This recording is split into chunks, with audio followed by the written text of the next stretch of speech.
Powered by Sports Interaction, Canada Sportsbook. Welcome to Game Over Montreal. We're back. It feels like it's been forever since we've spoken.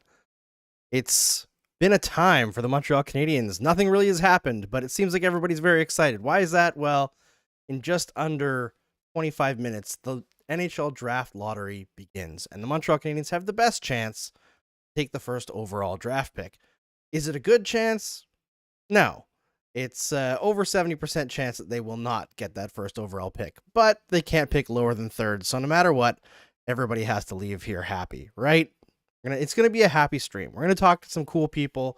We're going to bring in a bunch of Canadiens fans to live react to the draft lottery as it's going on. You get to see their faces and see all the emotions as it goes on. It's going to be fun. So to start things off, let's just talk about how the playoffs has gone. Obviously, got to dig a little bit on the Maple Leafs. They had the series under control. They let it go. Where's it going? Big game today for the Maple Leafs. Obviously, once this stream is finished, you can jump over to the Sportsnet YouTube channel and check out Steve Dangle in pain, watch his heart rate as the Maple Leafs clearly fold out on home ice and let the Lightning take control of that series. And after that, you can check out Game Over Toronto with Harnish and Armand, which is fantastic. But, it's a lottery tonight, which means it's all about odds right now, right? And sports betting is at the top of mind for everybody right now. I know it's all over the place. It's here too, but you can get all of your playoff action at Sport Interaction, SDPN's new big partner. Before the game starts, live in play, or how your favorite player will perform, Canada plays at SIA. Doing it right since 1997. With the most competitive odds, Sports Interaction makes it easy to deposit, play, and cash out. Head to sportsinteraction.com/SDPN. That's sportsinteraction.com/SDPN. 19 plus. Please play responsibly. And if you check out the description in YouTube video, or if you're listening as a podcast later, you can find a link. If you need help disengage from gambling, it's there. Okay, we have, our morals are there, right? If you need help, you can get help. You can find it here. All right, so the lottery itself begins at 6:30, so we've got 23 minutes to hype it up, right? Who are the Canadiens going to take this year? Who is going to be first overall? I think we all know it's going to be. Will the Canadiens pick?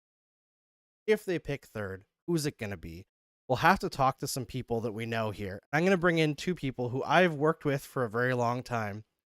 And yes, somebody in the chat on our Zoom chat with all of our participants who are going to come in and react live noticed that I am wearing the Trans Rights SDPN shirt. Absolutely, got to represent.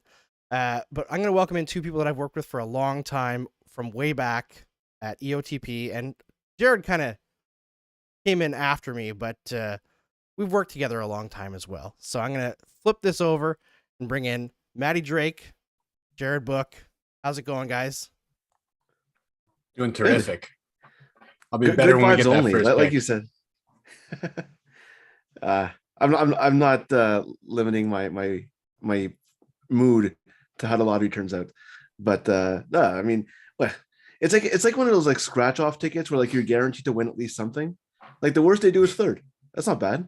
Yep, that's the best place they've drafted in the last 20 years. Don't look at the results last two times they did it, but best pick they've had in the last 20 years. Well, different organization now than the last two times they picked third. Yeah, I think there's a lot of people who are just like freaking out at the idea of picking third after how the situation devolved with both Kotkaniemi and Alex Galchenyuk. I feel like Kent Hughes and Jeff Gorton are much more committed to developing prospects. Obviously, we haven't seen the big hires yet in the development side. We've seen the one skills coach brought in, but other than that, I think most of that stuff is going to happen in the summer. But it just seems to me that the attitude is so much different in regards to prospects that people should relax a little about where just the fact they have one. Look, you just mentioned they have one skills coach. That's more than they've had the last 20 years. Yep. Like just that is a huge difference. But like I'm not gonna go to bat for Trevor Timmins. I'm not gonna like defend to the death. It's not the hill I'm gonna die on. But I will maintain those were two perfectly good picks. The problem was afterwards. They both had great 18-year-old seasons, both of them. Kotkaniemi and Galchenyuk both did. Like they weren't bad picks. It was just what happened afterwards, and that goes with development. But that's a different story. But yeah, I'm not prepared for, and I don't think Canadians fans are prepared for the trauma of losing both lotteries and picking third at the same time. Like I just feel like that's gonna like it's like a mountain of everything coming back. But like you mentioned, it's a completely different organization. Even Trevor Timmins is gone, and it feels like he's been here forever as well. Like it's just completely everything you know about the history of the Montreal Canadiens. Forget it right now. It doesn't mean that it's necessarily going to be better going forward, but just don't rely on the past to predict the future because it means absolutely nothing. Yeah, and their history with that third pick was always with Timmins as well, right? Every time that they had a bad, experience with a third overall pick, it was him that was making the decision. He always seemed to do way better in the later rounds, right? He got those. He's the guy who got Brendan Gallagher. He got Joshua Roy last year in the 5th round. Like he seems to kill it in the later rounds, but throughout his career, name me one really good first round pick that he had.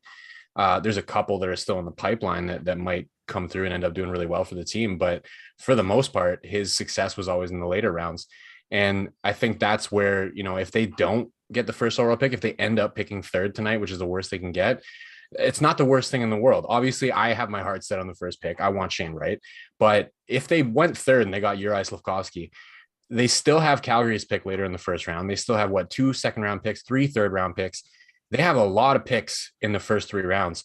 There's a very good chance if they've done their homework, if they've looked at everybody that's going to be available, that they're going to be able to make a significant impact on the team's future in this draft. So yeah, we want the first pick, but hey, if it drops down to third, I don't think it's the worst thing in the world.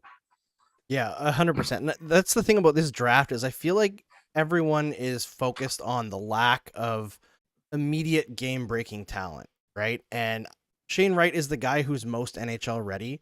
He's probably going to be the highest impact player in this draft. I think people are sleeping on him a little bit because they saw him play a couple games at the World Juniors and he wasn't amazing. But overall, the people that watch him every day, every game that I've talked to say that he is a real difference maker in the NHL. He just doesn't have that dynamic game-breaking skill set that, a Connor Bedard has or a Connor McDavid has. He's not a Connor.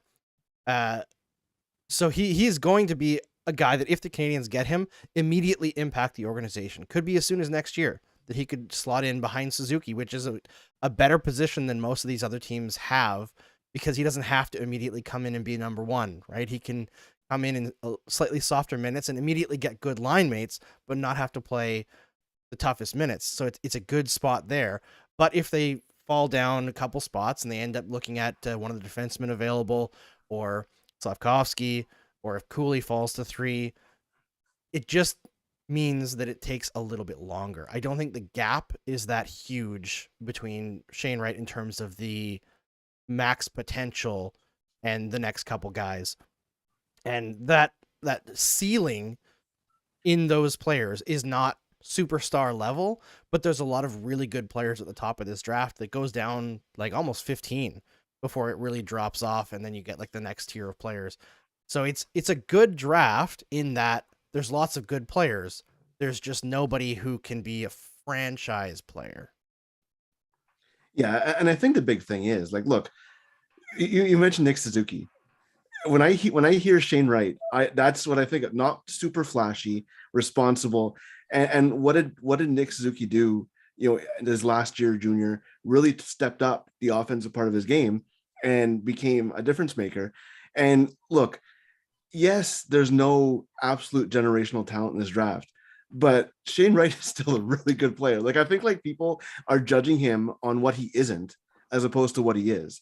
And yes, he's not, Connor McDavid. He's not Connor Bedard even. He's not that type of player.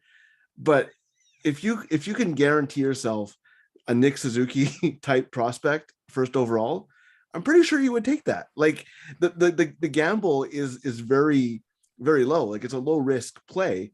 And I think that he has definitely the highest floor in the draft. And if you can guarantee basically a top 6 forward first overall, that's better than what some teams do at first overall. So I think that from the start he's been skewed about, and we see this a lot because he was an exceptional player, right? He played in the OHL at 15. He was always there. And what do? You've seen it with Crosby, even with McDavid. They get batted down. John Tavares had that happen to him as well, right? Yep. Where as he approached the draft, John Tavares approached the draft, we started hearing what he isn't great at. And it's like, okay, but like there's still a lot good. There's a reason why I've been talking about him for all these years. It's because he has so much talent in his skill set. And I think that that's the problem with, some of these players, like, even Taylor Hall, when he was first overall, Tyler Seguin kind of came out of nowhere, and people were like, yeah, it's Tyler. And they both ended up being very good players. But like, there's a reason why we talked about one for a long time. Yeah, this happens almost every year, unless it's like a Connor McDavid or even Austin Matthews. Even Connor McDavid. It happened with Lafreniere. People talked about Jack Eichel, right? Too. As a possible would be better than McDavid. Obviously, clearly not true. But I remember specifically the John Tavares one. It was like, oh, maybe Matt Duchene will be better than John Tavares. And it's like, no, that's not how it was. I think you could argue that Victor Hedman might be better than John Tavares, at least right now. Maybe has had a better career overall or will have a better career. But that's like comparing a number one defenseman to a most of the time number one center. It's tough. Some bots in the stream here, I just noticed. But yeah, it's all that focus on the consensus first overall pick starts to expose flaws in their game that other players don't have like that much focus on, right? And I think that's a very interesting thing that happens every single year. And Shane Wright, from the experts that I've talked to, whether it's scouts or analysts, I just realized that there's a score on the stream. It's for the New York game. Whether it's I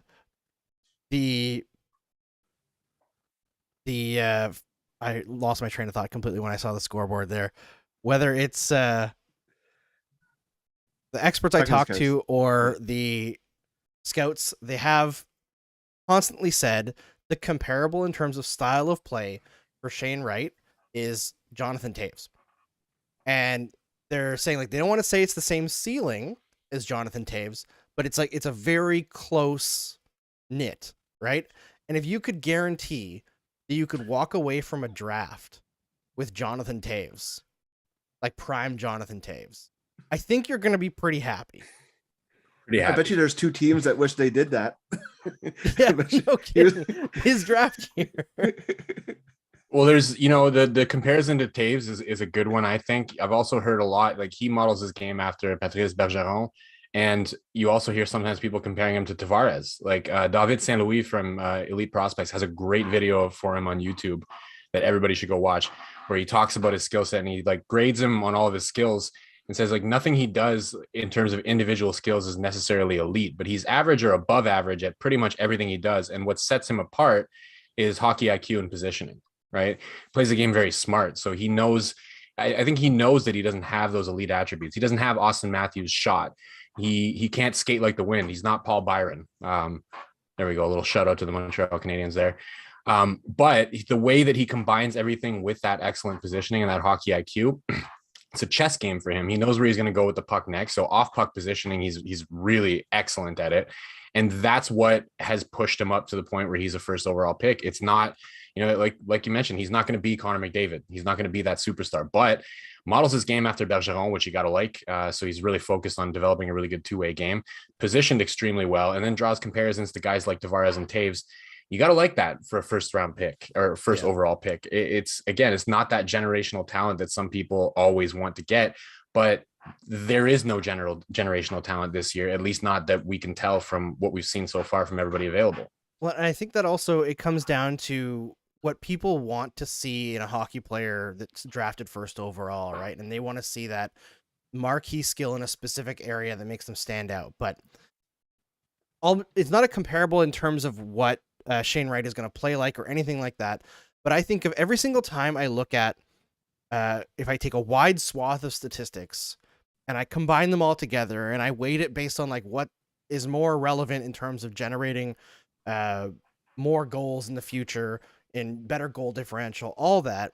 Every single time you do that for wingers, one of the top wingers in the league is Craig Smith. What's Craig Smith's standout skill? He doesn't have one. He's just really good at everything. Like, he just doesn't have a weakness. And whether it's with Nashville or with Boston, I believe among forwards over the last, since 2011 or whatever, or no, since the 2012 lockout, Craig Smith is like 5th in the league in goal differential among forwards, which is like, okay, this guy's making a huge impact all over the ice. He's not playing the top line minutes, but he's just incredibly good all the time. And he's up there with like Connor McDavid, Austin Matthews, the best players in the world, Patrice Bergeron, Brad Marchand. And you're like, but also Craig Smith. And Shane Wright has the potential to be a guy like that may not wow you night in and night out, but he does all the little things well. And that those little things build up over time and they become huge differences in games. So Shane Wright, 100% is going to be a very, very good player. But as Ian Boisvert says in the Zoom chat, he says, burn this footage if Ottawa wins the lottery. Well, that's the whole thing. Is like, we just talked a lot about Shane Wright, but there's a lot of, there's, like you mentioned, 75% chance they don't pick first. And the thing is, when you look at that, the drop off from Wright to everyone else is not as steep, right? It's not like you're looking at Connor that's a bad example. Not like you're looking at, Austin Matthews and then Patrick Laine, right? Like the drop off is not that steep here. And I think that's important. Look, I think I've talked about with you after a game before. Good teams find good players. You don't have to have a can't miss player all the time. Like, good teams find and develop players. And that's the job that what the Montreal Canadiens have to do, whether they pick second, third, first, 28th or 33rd. Like, it doesn't make a difference. Just find good players. And that's what you have to do. That's the key here. And the good news is that there is good talent 1, 2, 3 in this draft. So no matter what, Montreal is in a good spot. Yes, Shane Wright is the prize, but the consolation is not that bad either. Like, there's no reason for any Canadiens fan or supporter or person involved to be negative after today, because you're going to get a good player in a couple months, and that's the best you can ask for. And whether you have to wait to see them in the NHL for a couple of months or a year and a couple months or 2 years and a couple months, the point is, when the Canadiens are looking at being competitive, this player is going to be an important player for them. They have to be. They have to make bank on this. Yes. And it's not just about the pick, right? It's about development and what they focus on, getting the best out of these players. It's just like we talk about Joshua Waugh all the time. The Canadiens cannot afford for Joshua Waugh to not translate his skill to the NHL level. He is way too good to let slip through the cracks. He has parts of his game that aren't going to translate very well. They need to work on that immediately to get him to the next level. Not next year, but a few years from now, a couple years from now, he needs to be an impact player for them. The same thing goes for this pick. I got a question. I'm going to name drop for you guys. So I apologize for being douchey about it, but Jay Baruchel sent me a text. This is more relevant for the next draft, actually. But he says, is the war in Ukraine going to affect draft eligibility of Russian players? Because the whole KHL, NHL agreement, where the NHL can't poach Russian players under contract, obviously Michkov has a contract, I believe, for 4 more years. Does that become a huge difference maker next year if the NHL is no longer honoring that agreement? I yes and no, because Michkov is going to have to want to go also, right? Like, he's going to have to want to break his contract, go to the NHL. And if he wants to do that, then yes, obviously it's a factor. But I don't see the NHL banning Russian players like the CHL plans on doing at the import draft. I think it's just very much buyer beware. And is that good for teams that end up drafting, 5th or 6th next year? Probably, because I don't know if a team is going to necessarily pick him. If you're a team that needs impact player right away, and there was an issue with his contract anyway, right? Like that he was going to come over for a few years. So I don't think it's going to impact eligibility. But obviously, if the player wants to come over, they'll have an opportunity to. If the NHL doesn't care anymore, then yeah. But I mean, it's also harder for Russians to leave. It's going to be harder for them and their families. There's a lot of issues off ice for players. Even we see it with players speaking out right now. Right, it's an issue for them speaking out. Coming over to the NHL is a statement in its own. So I think there's issues there. But no, I don't think it's going to affect eligibility, but it's going to be very much buyer beware. Yeah, I wonder, are you shutting yourself out like as a Russian player if you accept to do that and you come over to the NHL? You're making a pretty big bet, because what if you can't go back afterwards and none of the teams there are willing to have you back, right? So Michkov would basically be saying, all right, it's NHL or bust. And I mean, I guess there would be some other European leagues that would maybe be willing to have you afterwards, but you're hinging your career on, I'm going to have success in the NHL, which, as we know, you could be a top pick in the NHL. Ask Nail Yakupov what happened there, right? It doesn't always mean that your game is going to translate and that you're going to have success. And then if, the fact that he breaks his contract and leaves means that none of the KHL teams want to touch him in the future, he can't go back there. And that could be a big impact on his career. So, I mean, it's an interesting one for sure. I think, like Jared said, somebody who's drafting like not late in the first round, but like in the middle part or like the upper middle part of the round, they might be interested to go, all right, well, I might be able to take a flyer on Michkov. And I don't care about buyer beware, because this is the best player that I was possibly going to get at that position anyway. So then they take the risk and they find out if he's willing to come over. But for him, it might even be a bigger risk than for the team that's taking him to say, yeah, I'll come over. And then so it'll be an interesting one for sure. It's reminiscent of like the late 80s, 90s, like Mogilny and all those guys, right? Like it's because the risk is so high. Like you can't, like, those players like the Mogilnys and the Makarovs and those players, like they left knowing that they might never be able to go back ever. And I think that's the kind of risk that if you leave, like you're burning a lot of bridges. And obviously, betting on yourself is one thing, but I mean, that's their home, right? Like he's never lived anywhere other than Russia. Right. So I it's definitely a risk especially for an 18-year-old kid. And yeah, I mean, it's tough. Like maybe if you're a team that has like a lot of Russians on your roster, maybe like, Washington or something like that, where it might be a little easier for them to come over. Like think about Detroit, when they had the Russian 5, they all came over kind of pretty much together and got through it together and had their own little community. So I think that's, something to look at. But yeah, I mean, you're talking about Connor Bedard. I'm thinking, bet on him being first overall, because I don't think he is going to have much competition when it comes to Mitch. I don't think a team is going to gamble like that first overall. I just don't. I think the main question I have is whether or not Russians will fall, right? And Michkov, to me, is not a guy who carries a lot of risk in terms of like, will he or won't he make the NHL? His skill level is just so ridiculous. But it's the guys who would have been like late first round picks or second round picks. Do they become third and fourth round picks? And then is it a situation where teams are going to take those risks, or is it a team that's going to take them early because they're worried that they're going to get taken? It's going to be really interesting to watch how it goes for Russian players over the next couple of drafts here, and how well the whole situation is with Russians coming over, because on top of their personal a bit like situation where you might not be allowed back into the league or whatever if you go over to the NHL when you were under contract, there's also the fact that there's still a guy in charge who threatens people's families, right? It hasn't been that long since I think the last one was Artemi Panarin had his family threatened by the Putin administration. So that is a factor for Russian players. Something that we talked about when Ovechkin had been voicing, support for Putin. And it's like, how much does Ovechkin actually support Putin? He seems like he really likes Putin, but is it because his family lives in Russia and he's high profile and he has to support Putin? We don't actually know the truth there. He could very easily just be you know, doing the talking points that he's supposed to say, right?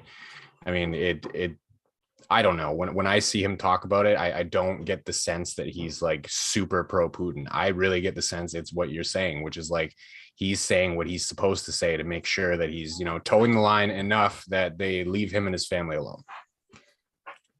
Yeah, like I said, it's not just a risk about contract status and things like that. It's your whole family, and we're not just talking about immediate family. Like there's a chance that your cousins, and you can't bring everyone over, right?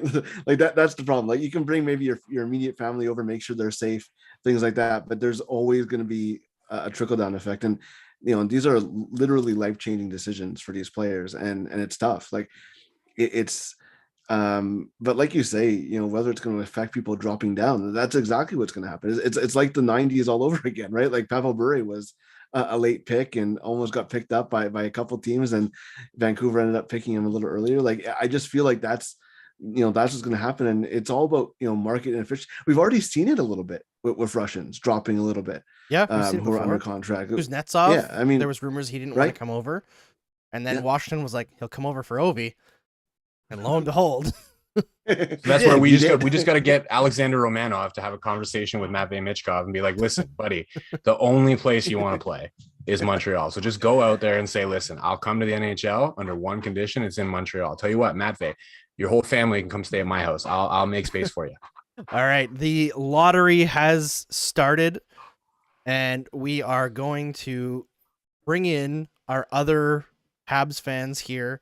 I ask everyone to keep their mics off if you can. We'll have like a couple people who will be able to speak, but for the most part, we don't want to have like everybody talking at once, because I feel like as much as in a room that like excitement is good, over Zoom, I think it would just create garbled noise on the stream. But we're gonna ask you to turn your cameras on now and bear with us as I switch to the mode here with different people on. Let's see here how it looks. Okay, and then we got a bunch of Canadiens fans in the chat now. See, I can move this around. It's not quite capturing everyone. Go. Nope, that just shrunk it.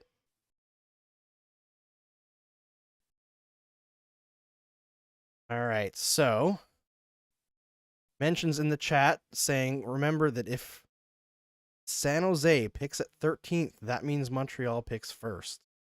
So, draft lottery is about to start. They are kicking it off. For those who are here at in the room, I think Jared is still unmuted, so Jared can talk. Let's invite in Ian as well. Ian Boisvert, who's been on the show a bunch of times. How's it going, buddy? I'm good. I'm starting to get nervous, but I feel good. It's good nerves. These are good nerves. I'm glad. I think everybody's nervous right now, but it's exciting. The lottery is beginning.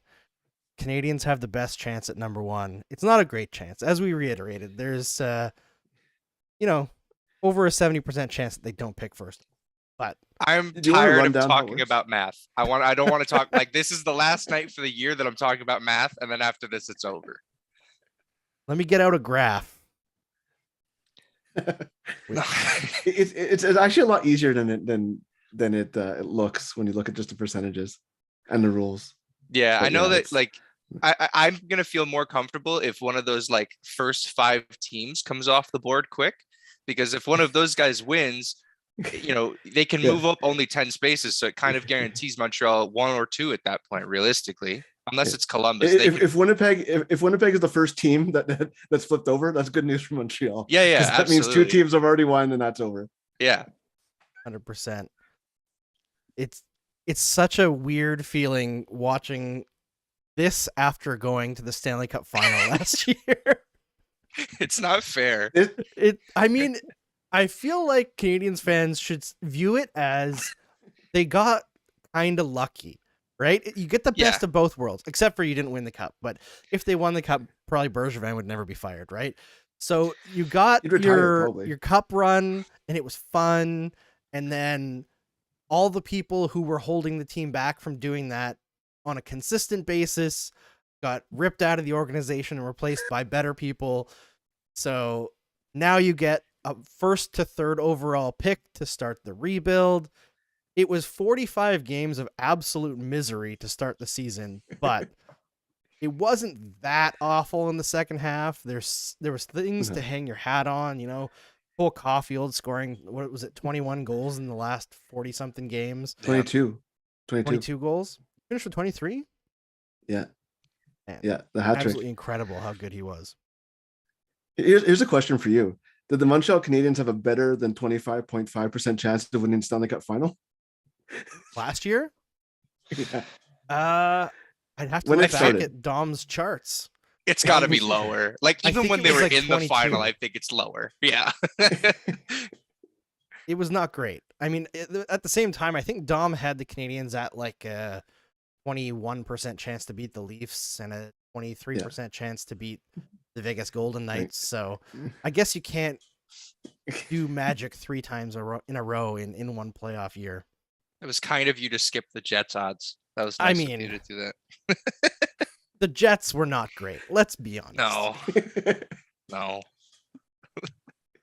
It looks like it's not Sportsnet that's actually doing the draft lottery. Hey, I think it's ESPN. It's ESPN, I think. Yeah. You're in my neck of But the it's- woods. That's out in Bristol, Connecticut. Well, no, it's in the NHL studios, so it's in New Jersey. NHL Okay. Network. Oh, sorry. yeah. You're right. NHL Network. Yeah. Yeah, because I think they share the same building with MLB Network, and it's the same like brick that they have everywhere in the building. Yeah, they're interviewing Kent Hughes now. They just showed Wendell Clark being drafted, and I had never seen Wendell Clark's draft video. He looks like Steve Irwin, but with a mustache. He's got the exact same hair, and he was wearing like khaki colors. Brilliant. Oh boy.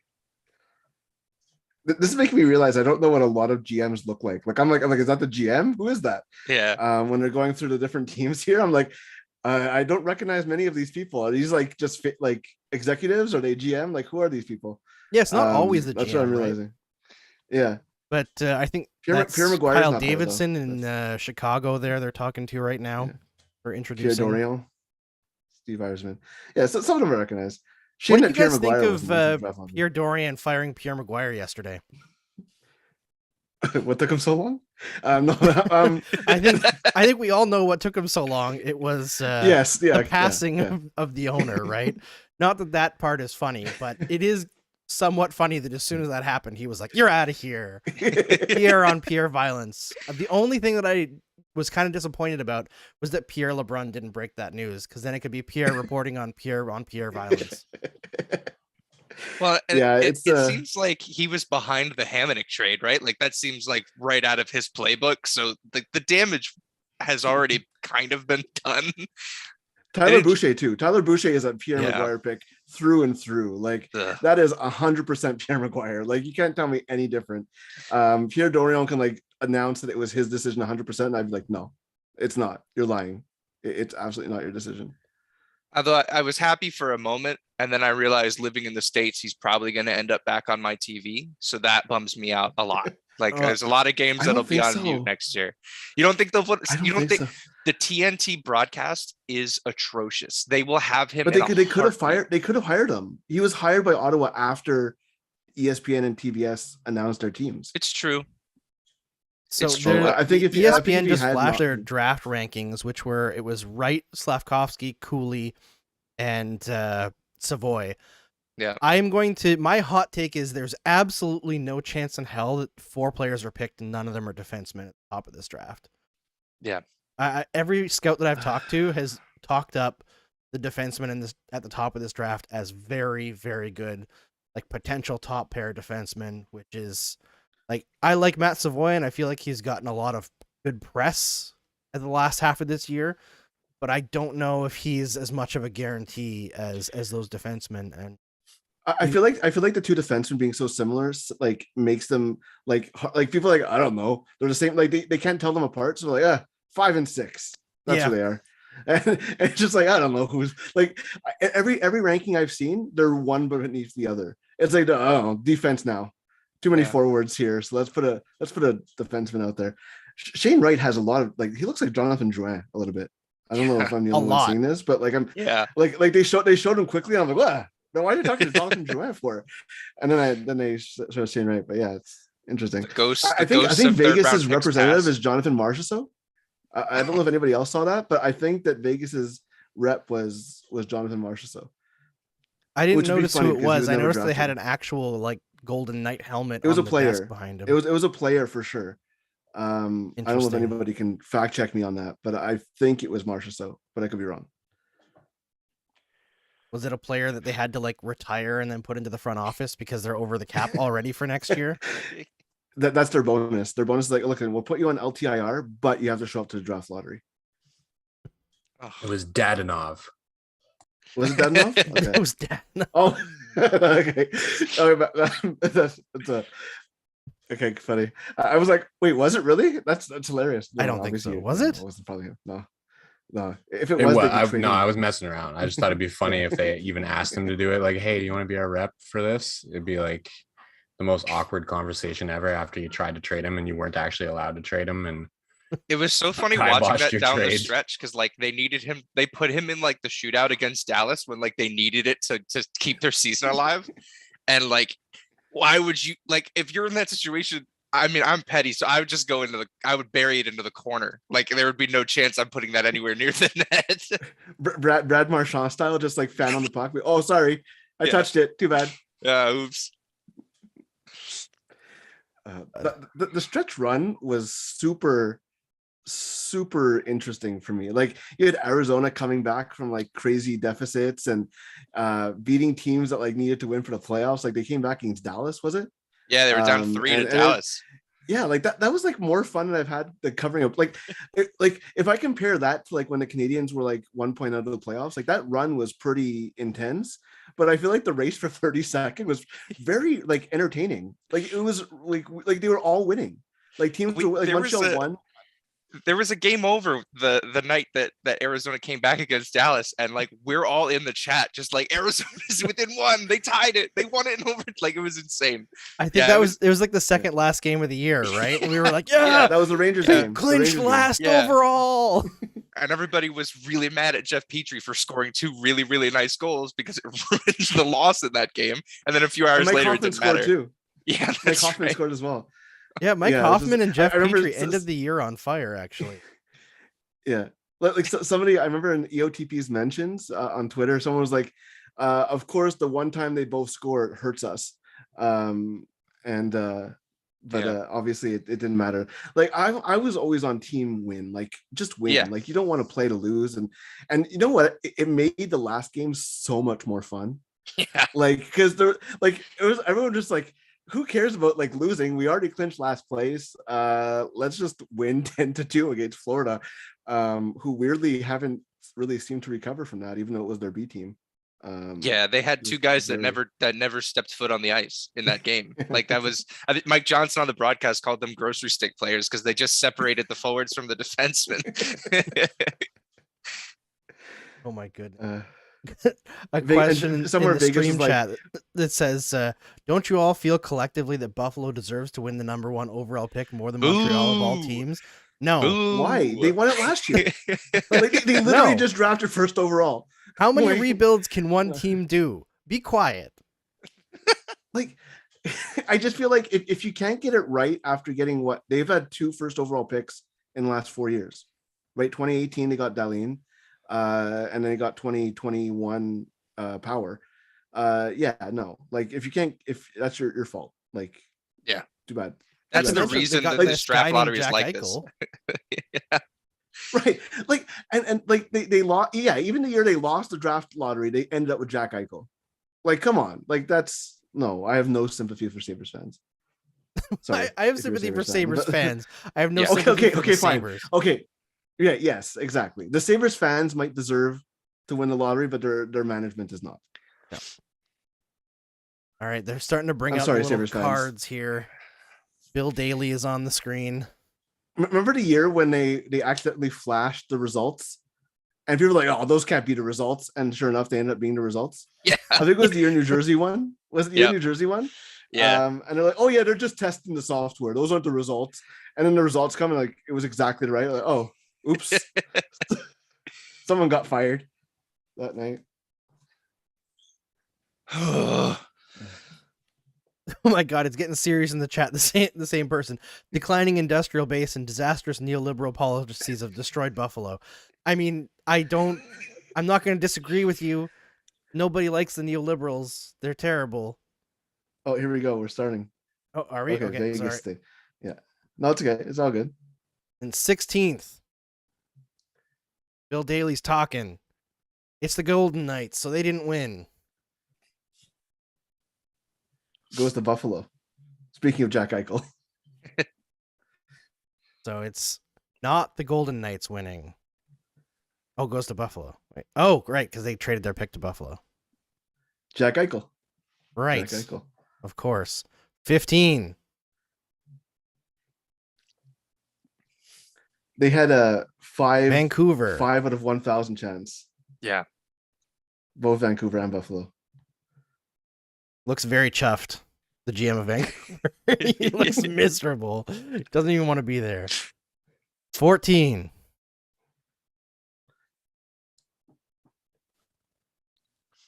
Winnipeg. This is where it starts chipping away at that extra 7% that Montreal had. Yeah. It's getting down to teams that are my favorite lottery possibility is Columbus getting second and then Arizona winning a lottery. Islanders at 13. Lou Lamoriello sitting there alone because he fired all the good people in the organization. That means there's only one more of those picks that can help secure Montreal's first spot. Number 12. Columbus. Jarmo Kekalainen looks happy. Getting intense over here. This is where any team that's out of order is bad news for Montreal. Yep. If you're watching this, San Jose at 11. So I think that's where they're supposed to be. Yep.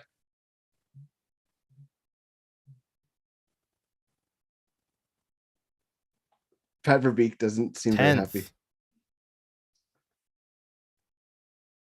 Anaheim, the Ducks. Yep. Nothing out of order yet. Nope. Is Buffalo going to be here? Anybody nervous? A little bit. Oh, apparently my stream's behind. That's annoying. Buffalo got 9th. Yep. Okay. The Come on, pitfalls of doing Videotron, this. catch up. Yeah.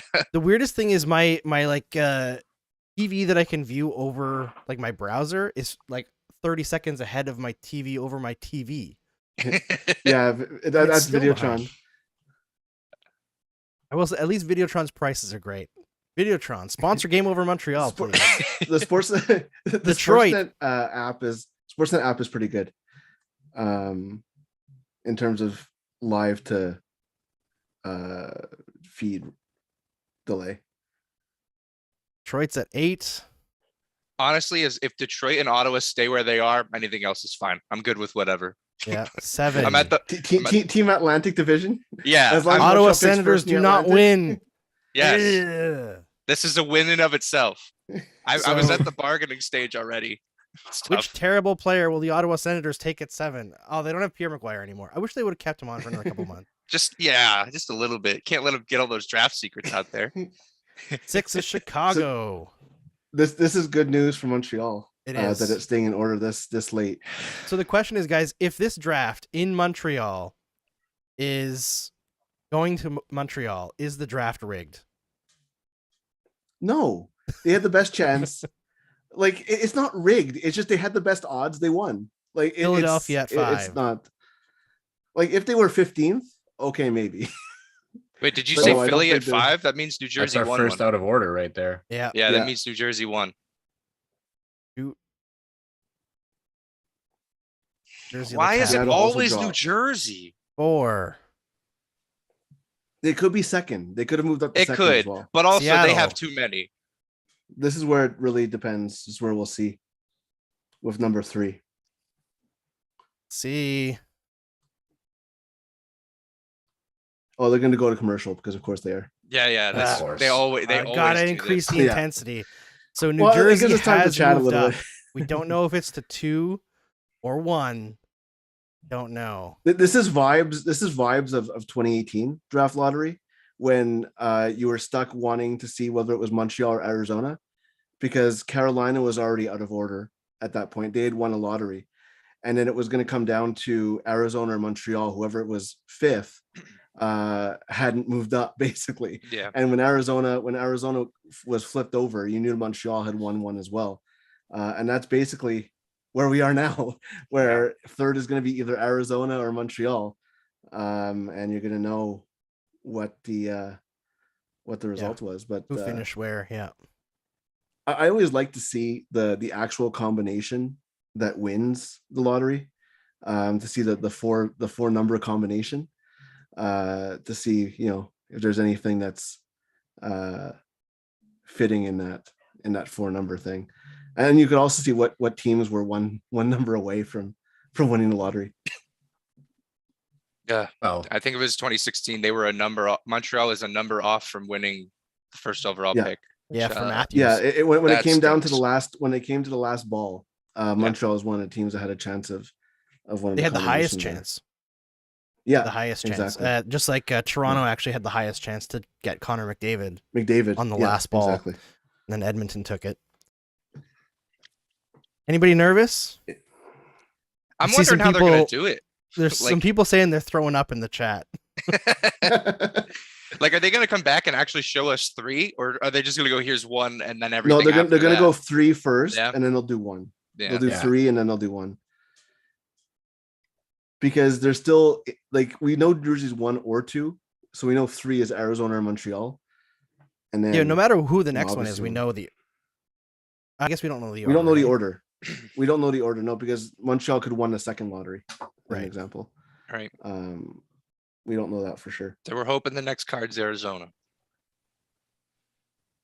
Basically. Now I wish I had like the thing in front of me that Michael Blake McCurdy posted this afternoon that was like everybody's odds for what, because I don't know what New Jersey's odds are for the first round pick. second. I can get that up quickly. All right, let's see. it can't have been good. It has to be pretty bad odds. Let's see. New New Jersey. Jersey, Oh, Yeah, there they are. 8.5 and 8.5 for both. So they literally have Yeah. no better chance at one or the other. It That's tells so us stupid. nothing. but Montreal, it's kind of skewed though, because Montreal's 25 means nothing now. Yeah. Correct. 24 point because none of the 7 teams won. So Montreal had to win this on their own if they were to win it. At this point, Yeah. they can't rely on anybody else. They can't win by losing, which is here we go. There it is. Come on, Somebody asked if Arizona. Kent Hughes is in the basement. Kind of looks like it with the lighting. I'm not going to spoil it because I think I'm ahead of people. Arizona. Okay. Arizona Yeah. takes third, so Montreal will have 1 or 2. First or second. Yeah. Good news. Good news. Kind of sucks to be Arizona. You literally tried to be awful this year. You couldn't quite be as awful as Montreal, who were trying to be good. And you don't get one of the top 2 picks. Kind of amazing. Come on. This is a win no matter what. We're in Okay. good shape. Number 1 overall is, let's see, the Montreal Canadiens. We did it. There we go. How's everybody feeling? Let's Terrific. fucking go. Shane Wright, Montreal Canadian. Who's happy? They won something. They won something, guys. They did do a won lot of that something. this year. Montreal Yeah. Canadiens finally get a win. Game over's not cursed. We did it. Oh man. People, can we get some rigged in the chat, please? Oh my god. well, I'm just excited that Shane Wright doesn't have to play in a college rink for the first 3 years of his career. Yeah, right. I'm totally with you. And this is something that I've been saying for the last couple months here, ever since they announced that deal with the college rink. If Connor Bedard has to go play in a smaller arena than the crap hole he plays in Regina, That is an embarrassment. I think the Coyotes should be removed from next year's lottery. Oh my God. Shane Wright to the Montreal Canadiens, guys and gals and everyone Does he else. take Hi, David everyone. Desharnais' number? Hey, Laura's here. Hi, I've been Does here he the whole take David time. I've been Desharnais' like number? scheduling my live stream that's going at 7:15, and I hate technology. Oh my God. Everyone's I'm so happy. Can you see it on my face? I'm all red. Mostly because I'm wrestling with YouTube, but I'm also extremely excited. My title for the episode is "The Shane Spiral is Complete." Shane Spiral. And hey, I'm going to be on Locked On Canadians with Laura tomorrow to talk about this. So, Well, tomorrow we've got this, and we've got the other episode that we did, plus our live reaction, and then you're going to be on the Thursday episode talking more about this. yes. It's Because true. I have, yeah. Today we talked about how David Savard doesn't actually suck, so that's exciting. Blasphemy. Scott's like, let me go get some ice for my whiskey. You guys should join us on our live show. I've scheduled it for 7:15, even though we're supposed to do it at 7. I was just kind of like, Yes. I didn't want to cannibalize this conversation. No. Of course, this show is going to close out here in a couple minutes. The hype is real. And when we're finished, if you still want to talk Montreal Canadiens, head on over to the Locked On Canadiens YouTube channel. Can you, actually, Laura, can you load up the YouTube stream and just have it on mute and post the link to your channel in the YouTube chat for everyone so that they know where to go? And if you want to talk about the Maple Leafs, you can go over to Steve's stream for the Leafs and Lightning game. Watch Steve be in extreme pain on Sportsnet while the Maple Leafs blow it again, because that's what we're going to do, right? It's going to be fun. So thank you, everyone, for joining me here tonight and reacting to a wild draft lottery where we thought that they were going to lose it when New Jersey got marked as moving up, but the Montreal Canadiens take first overall. It's going to be a big, big deal in Montreal in a couple months here. I think it's July 7th. So Yeah. Stay tuned to SDPN for some announcements about July 7th, because we're going to have something here in Montreal. We're going to do something for all of you. It's going to be fun, and I can't wait. Thanks to the people who came on and chatted with me, Jared, Matt, Laura, Ian, and everyone who came in and reacted. It's great to see everyone again. Great to chat with everyone again on Game Over Montreal. It's been fun managing the Toronto and Calgary shows, but I do miss this. I miss it. It's fun. So I can't wait for next season. I can't wait for the draft. Shane Wright, Montreal Canadian. How's that for center depth for a rebuilding team? Suzuki, Wright, and Dvorak does not sound bad to me. It's not bad at all. All right. All you need is one of them to be. All you need one of them to be a Bergeron, one of them to be Krejci, and you're golden. Well, we're also signing now Bergeron, Jared's saying they're remember? going to be the Bruins. Oh, get out of here. Hey, the vibes were too high. I had to bring it down a little bit. I had to bring it down a little bit. Jay Baruchel texts, "Go Bolts!" All right, go Bolts. Go Bolts. I don't, before we close it out, who are you guys? Who would you rather win? The team that beat Montreal in the final last year, or Toronto? Easy one. I want the Bolts to knock the Leafs out, and then the Bolts to get knocked out in the next round. So that's simple. I like easy. I have a soft spot for the Leafs. I want to see them do well. Oh no, we've got a Leafs jersey in the chat. Yeah, I honestly, just because I want everyone that we've got involved in Game Over Toronto and Game Over Calgary to continue to have shows, I would like both Calgary and Toronto to make it a little bit further this year. So that's who I'm cheering for. As much as I like to bug Leafs fans and make fun of them, I do want to see a few more Leafs games this year. And I'm tired of Tampa Bay. You won twice in a row. Get out of here. Aren't you tired? Aren't you exhausted? And the Leafs have actually built up a really good organization, right? They were the first ones to bring women into hockey operations. They were the first ones to really bring a lot of different viewpoints in, and you see other teams doing that as well. So they've been doing things the right way. You can argue about their cap management and things like that, but organizationally, they deserve to have some success, I think. Agreed. All right, just one round's worth of success, and then immediately eliminated by the Florida Panthers. Well, getting yeah. their I mean, crap together. Steve needs it. Steve needs his hits, right? And losses bring hits. So Either that, or they go to the Stanley Cup Final, Game 7, overtime, and lose. That would be fantastic. All right, guys. Thank you so much for joining me here today. We'll see you. I don't know when the next one's going to be, honestly. Might be next season, might be something in the summer. I've got something planned with a skills coach that's going to come on and teach some stuff during the summer, which is going to be really fun. But for now, go on over and hang out with Laura and Scott at Locked On Canadiens or Steve at Sportsnet to watch the Leafs game. Thanks, everyone. We'll see you.